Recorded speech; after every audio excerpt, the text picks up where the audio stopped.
Feria Cultural del Libro Ibero y Teso Virtual 2021.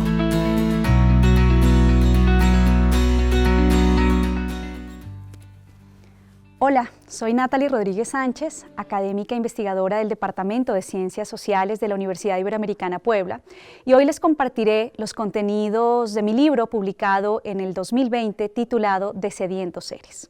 En varias ocasiones, en las propuestas de los historiadores y de otros científicos sociales, hemos leído y escuchado la mención de una categoría que despierta curiosidades y afanes investigativos. Esta es la de la gente sin historia. Si aún hoy tal referencia resulta provocativa para un historiador en formación, hacia mediados del siglo XX esta sería uno de los elementos que inspiró todo un programa investigativo que poco a poco sería rotulado, sin contar necesariamente con el beneplácito de sus practicantes, como historia social. La relación entre dicha categoría y esta perspectiva resulta muy fuerte, puesto que debido al interés que, en palabras de Eric Hobsbawm, guarda esta última por reconstruir la historia de la estructura social y sus transformaciones, esos sujetos que no tienen el brillo ni el seguro recuerdo del que gozan las élites en los registros del archivo cobran preponderancia. Sin duda, si se quiere entender cómo funciona una sociedad en general frente a un aspecto en particular, es necesario arrojar luz sobre los rincones más cotidianos de la socialización y, por ende, sobre los sujetos que habitaban en ellos sin portar el nombre rimbombante del selecto grupo de tramposa elección posterior de los llamados a cambiar el curso de la historia desde las instituciones estatales. Empujando los límites y derroteros de esa historia, una que puso de cabeza la disciplina que hasta entonces guardaba pretensiones de objetividad mientras seguía, casi en exclusivo, las huellas de los que accedían a las instituciones estatales y sus dádivas, y alentada por las luchas de los movimientos sociales que irrumpieron en el 68, desde finales de esa década de los años 60, empezó a surgir una voz crítica que señalaba que las mujeres eran parte de ese grupo de los que carecían de historiografía, pero no de historia. Aunque ahora, revisando los textos que hasta la fecha se habían publicado y sus propuestas metodológicas, tal reclamo nos puede resultar lógico, necesario y hasta evidente, no lo fue así en el contexto en el que surgió. Las pioneras de este tipo de estudios tuvieron que asumir la tarea de desnaturalizar el lugar ocupado por lo femenino tanto en las sociedades como en la historia de las sociedades. Para ello, detallaron en sus análisis cómo se había construido históricamente la subordinación de la mujer y la dominación masculina y cómo tal proceso había originado una representación androcéntrica del mundo de la que no escapaba ni el discurso ni el quehacer de los historiadores. Esa historia feminista de las mujeres, que llegó a aseverar la multiplicidad que era intrínseca a sus sujetos de estudio, sembró las dudas e hipótesis que nos llevarían a ese más extenso campo de reflexión que es la historia feminista del género. En efecto, puesto que abarca el análisis y deconstrucción, como diría Joan Scott, del binarismo sexual masculino-femenino, más allá de la primigenia preocupación que se manifestó por el polo femenino, la historia del género tiene un campo de estudio más amplio. Es por ello que de su seno han surgido tanto las investigaciones sobre las masculinidades, sobre las dimensiones simbólicas de los sexos y, claro, entre otras, sobre las identidades y prácticas sexogenéricas periféricas, así como los debates metodológicos acerca de cómo estudiar tales elementos sin caer en reconstrucciones anecdóticas o en extremo teóricas. Pero existe un elemento más de esta perspectiva que vale la pena resaltar. En consonancia con las raíces profundas que tiene en la historia social y en la historia feminista de las mujeres, la historia del género, al señalar que los cuerpos y las sexualidades están delimitadas por cuestiones de poder y control y por resistencias y luchas, recalca la dimensión política de sus propuestas, característica que sin duda muestra las repercusiones que sus logros pueden significar para el presente de muchos sujetos. En la medida de lo dicho, y recapitulando la relación vitalicia que guarda esta mirada con la historia social, las y los historiadores feministas del género nos preocupamos por analizar relaciones de poder que, con base en la construcción sociocultural de la diferencia sexual, se encuentran naturalizadas y, en consonancia con ello, de prácticas de socialización que en las fuentes no se encuentran en los trazos más visibles. Por esa vía, algunas y algunos nos ocupamos de sujetos cuyas formas de vida aparecen oscurecidas frente a las de quienes cumplían con los estereotipos hegemónicos de dirección del deseo, arreglos y usos del cuerpo, y se constituye así la historia de la diversidad sexual como un área de investigación que aún está levantando vuelo en nuestros contextos y que alimenta esta corriente de investigación crítica de las que les he estado hablando. De Sedientos Seres, una historia social del homoerotismo masculino, 1917-1952, libro publicado por la Ibero Puebla en el año 2020, se instala justamente en ese campo de trabajo y reflexión. Es una investigación sobre la vivencia del homoerotismo masculino en la Ciudad de México en los años comprendidos entre la posrevolución y la segunda posguerra mundial, en la que ponemos en uso y se retroalimentan las pistas conceptuales, analíticas y metodológicas de la historia feminista de las mujeres y del género.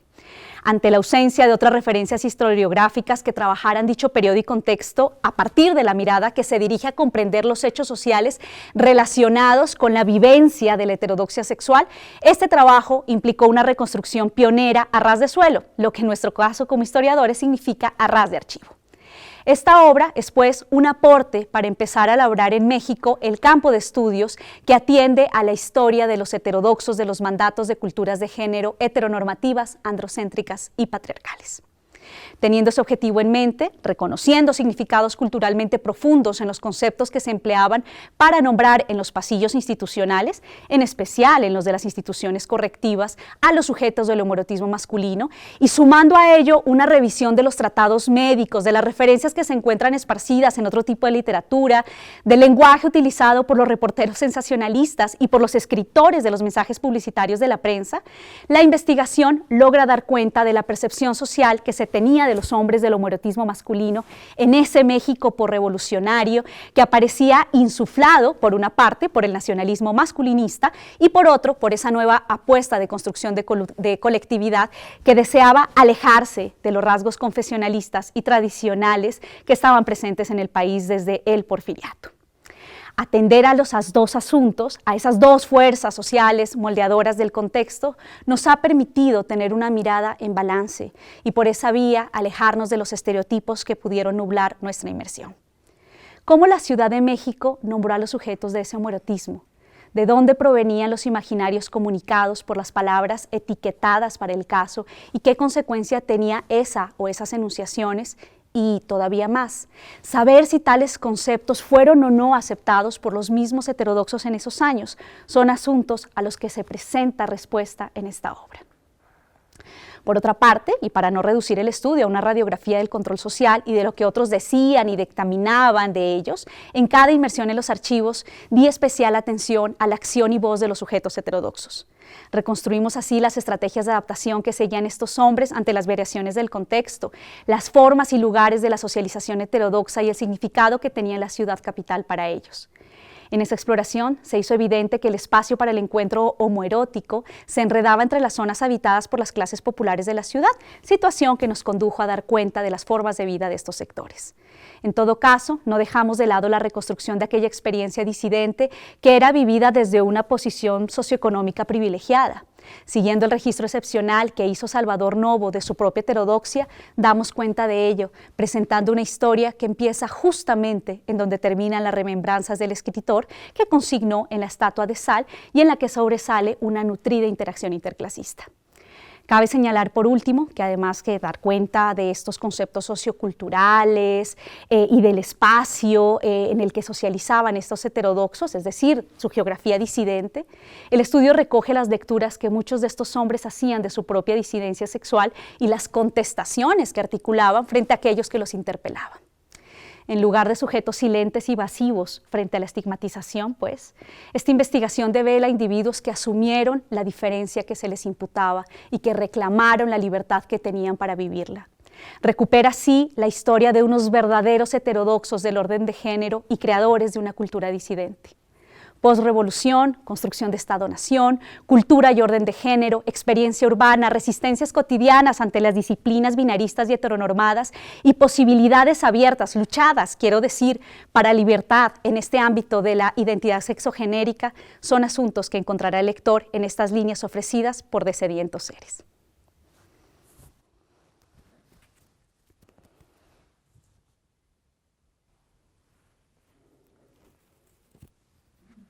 El libro de Sedientos Seres es colosal por su riqueza interdisciplinar, narrativa, analítica, estadística,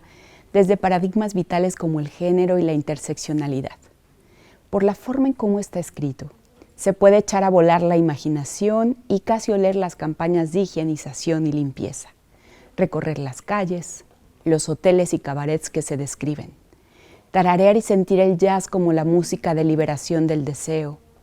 pero también nos deja escuchar las voces estruendosas que a coro intentaban ensalzar las masculinidades hegemónicas con el grito de «Viva la revolución, vivan los hombres». Es una obra en la que se ilustran las persecuciones, los intentos de limpiar la ciudad y la reconversión de las personas afeminadas, que dependiendo de la clase social tenían destinos o tratos diferentes, entre estos el exilio. Las notas periodísticas expuestas e hiladas en este recorrido confirman que se utilizaban todos los recursos para contribuir a la hipermasculinización y justificar la penalidad perfecta, como la nombra Foucault, aquella que termina normalizándose. Pero, ¿quiénes están detrás de ese control desmedido y discrecional? El gendarme, el policía, el custodio protagonizan las persecuciones a la desviación,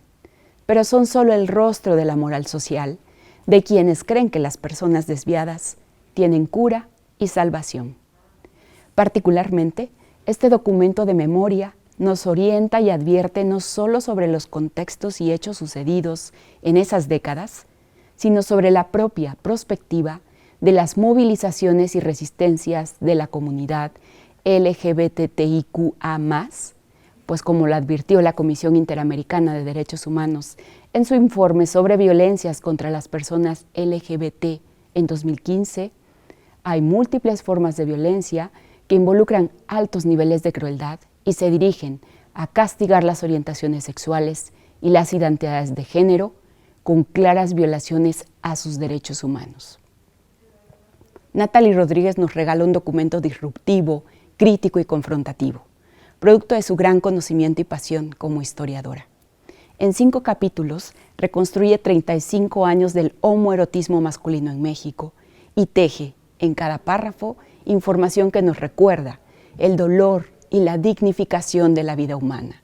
las exigencias de justicia y nuestra responsabilidad frente a la desigualdad y la discriminación de personas que cotidianamente son despreciadas, violentadas, humilladas y en quienes se desdoblan diversos dispositivos de poder. Este acercamiento al vigilantismo y el disciplinamiento de los varones con orientación homoerótica me recuerda a ese llamado que Foucault hace para pensar en lo que él denomina vigilancia jerarquizada, continua y funcional. Cierro diciendo que el libro nos deja muchos desafíos y preguntas. Entre estas, ¿por qué se sigue utilizando el castigo, las correcciones, las redadas, las rondas de vigilancia, la prisionización y la violencia para mantener la heteronormatividad? Muchas gracias.